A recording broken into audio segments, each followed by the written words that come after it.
I'm Adam Tubin, I'm 36, and for now I live with my parents in Burke, Virginia. I have a physical disability called spastic quadriplegic cerebral palsy. I am dependent on for every activity of daily living because I can't really use my hands. I talk into the microphone. I have parents who are very loyal and they help me a lot. And I have a brother and a sister-in-law, and I have PCAs, which are personal care attendants. I have two now that come from 8 to 5 because one of them works Monday, Tuesday, Wednesday, and Friday. And then one of them only works on Thursday because he had a baby, so it's hard for him to work. So they help me with anything I need help with. I can't feed myself, so I need help with that. And I can't take myself to the bathroom, so obviously I need help with that. So anything that I can't do for myself, they're basically my hands. I love sports.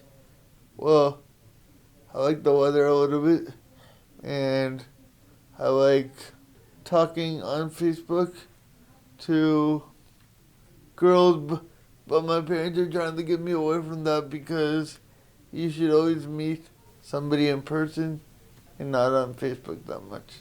The computer is my friend, so basically I have fun on the computer.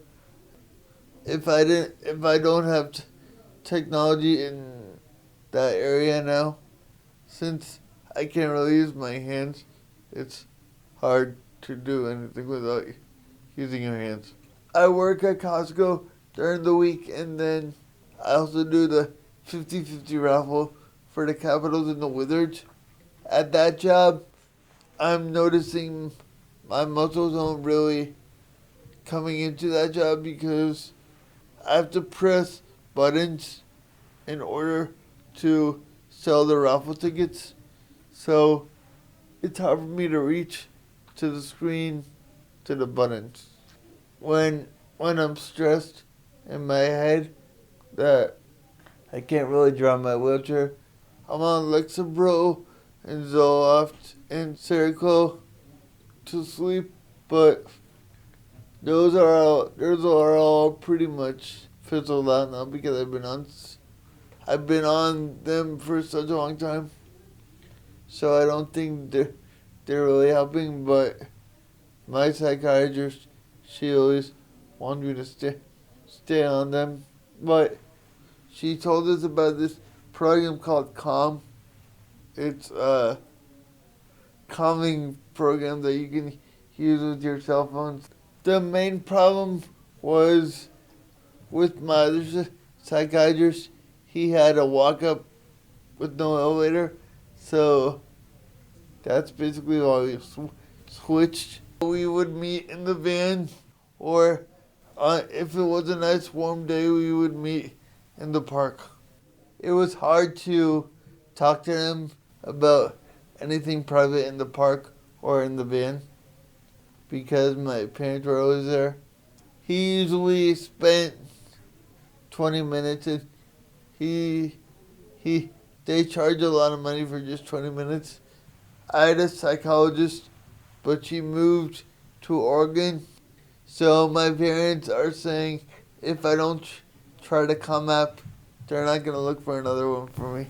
Which I think is wrong, but we'll see. I don't feel like I have a disability when I go to casino. And when I do things with people without disabilities, that makes me feel better because at the casino, because I play blackjack, so I can basically play with. I basically know how to do blackjack, but somebody needs to flip the cards for me. So basically, I have one of those, and then I don't feel like I have a disability anymore. But I can't always go to casino because that's spending money. I get anxiety, and when I get it, I don't really have anxiety attacks, but when I get nervous, just not, it's, well, if somebody is not home at a certain time, if my mom or dad doesn't get home at a certain time and they tell me they'll be home at a certain time and I'm home, I start calling them and asking them where they are. I'm very nervous about moving into.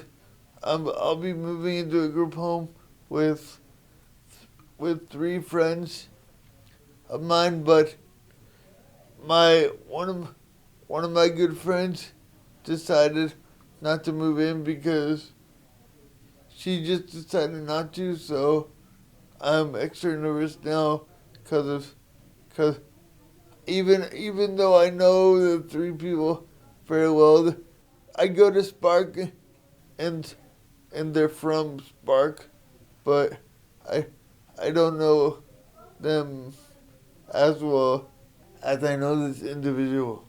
So I'm really nervous about that.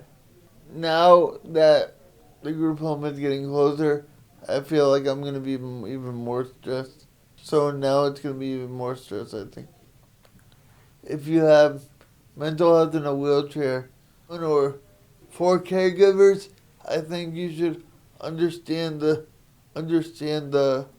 situation, and you should be able to help the person any way they can by talking to them and understanding what they're going through. And I only have one caregiver, the Monday, Tuesday, Wednesday, and Friday caregiver who really talks to me, and I feel really comfortable talking to him. But the other ones, they're mostly on their phone and they're not really communicating with me. But I don't really go to a lot of doctors for my mental health. It's more like physical stuff. But if I had to say yes or no, I don't think they treat me any differently than they treat anyone else. I should do more stuff for my mental health than I do now.